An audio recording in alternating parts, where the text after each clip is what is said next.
Greetings and welcome to a Prayerful Pause. My name is Nancy Woodworth Hill. Amongst other things, I'm a spiritual director. Today we're going to look at what I call the three faces of compassion. Given our cultural conditioning that love is a feeling, it's easy to understand the expectation that Christians should behave in warm, fuzzy, loving ways.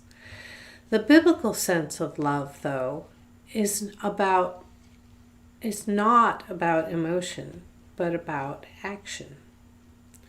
So compassion, with its root meaning to suffer or bear with, means something like a sympathetic consciousness of others' distress together with a desire to alleviate it. There is built into this word a sense of both feeling and action. The exercise that I'm going to talk about actually comes from my mentor, the Reverend Dr. Rob Foyle. When we think about compassion, we're usually considering actions which are tender in nature. However, when we look at Jesus and the Jesus stories, there are a number of his actions which are fierce and mischievous as well as compassionate. So correct use of these can bring about change, or in Christian speak, transformation. We will talk about how to choose which is best at the end of our conversation together today. So before we look at these three faces of compassion, I need to say that not everyone is able to easily do the exercise I will outline at the end. My husband can't. He's just not built this way. So don't get upset if it doesn't come easily.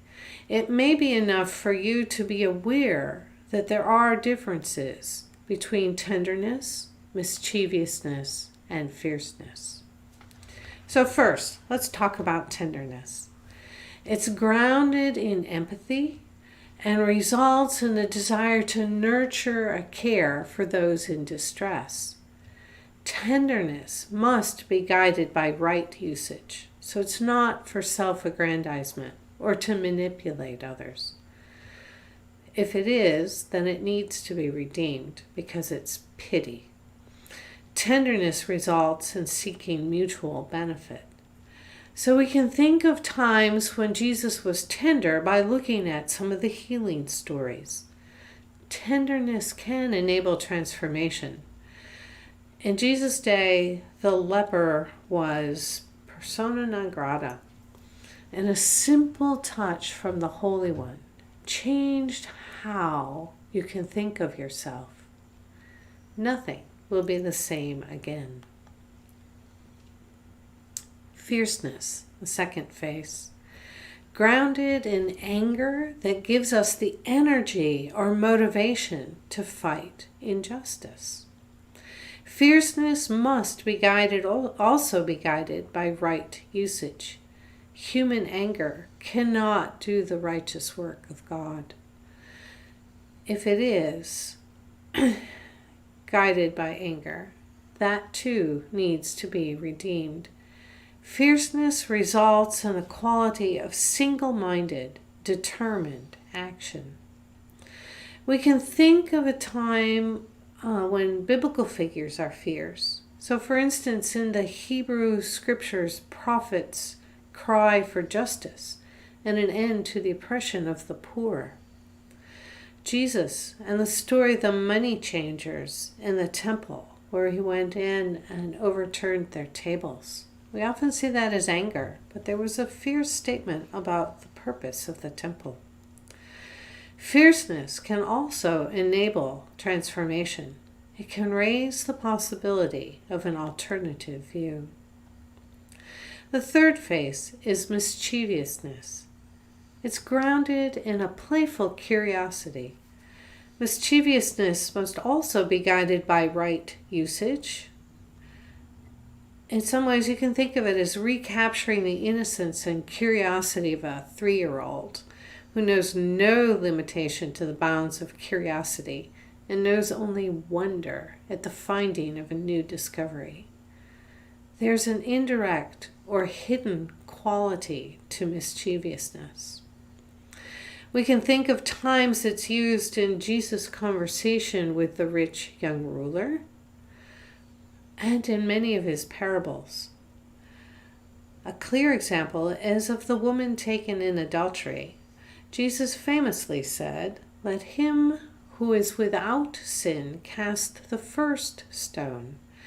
Notice that he doesn't say anything about the second, third, fourth, fifth, you got it, stones. It's about the conditions of the first stone. And none is cast because they realize that they are not without sin. Mischievousness can enable transformation by changing someone's perspective, and they often will have little idea about how it was done.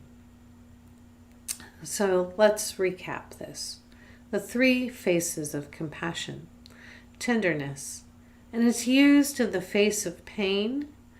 You can think of it as redeemed pity. Fierceness, which is used in the face of injustice, and it's redeemed anger. And mischievousness, which is used in the face of resistance, is redeemed sarcasm. So you can think of redeeming as buying back, of returning, of seeking wholeness.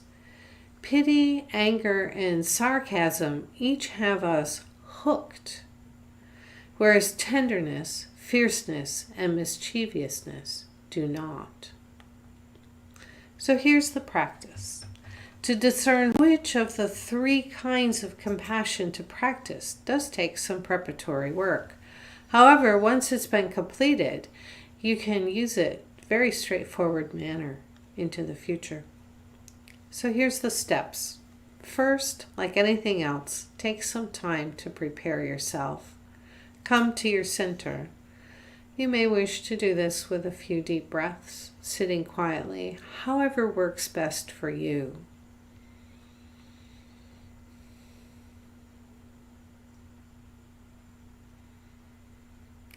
Now, each of the 3 kinds of compassion will have a location in your body, and you need to note that this varies between individuals. So what works for you is right for you. Tenderness. When you think about being tender, where in your body do you sense it? Where is it located?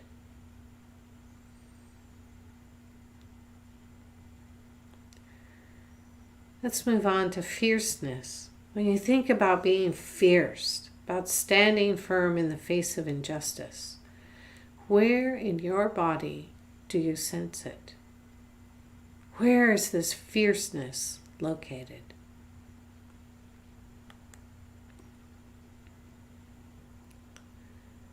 And the third, mischievousness. When you think about being mischievous, where in your body do you sense it? Where is it located?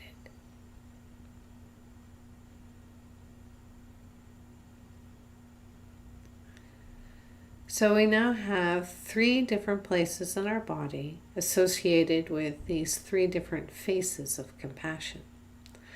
So call to mind a situation, and I would definitely not begin with the worst one in your life, because this is just an exercise. I want you to try that situation, literally try to put it into each of those 3 places in your body, those 3 faces of compassion. And if you're able, and remember not everyone will be able to do this, there is a place where it fits. It will seem to kind of slide into that slot and fit. And that will tells you which type of compassion it is you need in that situation.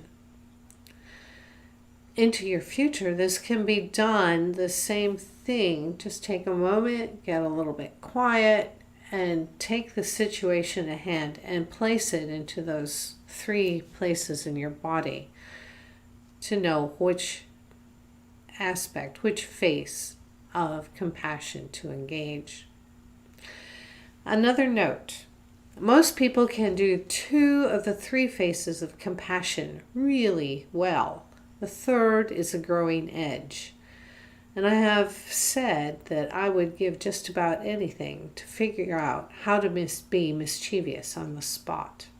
That is my growing edge. So this practice, the 3 faces of compassion, is useful if you're in a situation that you're unsure how to handle it. Just slot it into those 3 places of yours, see where it fits, and bring an appropriate response from there. Go in peace.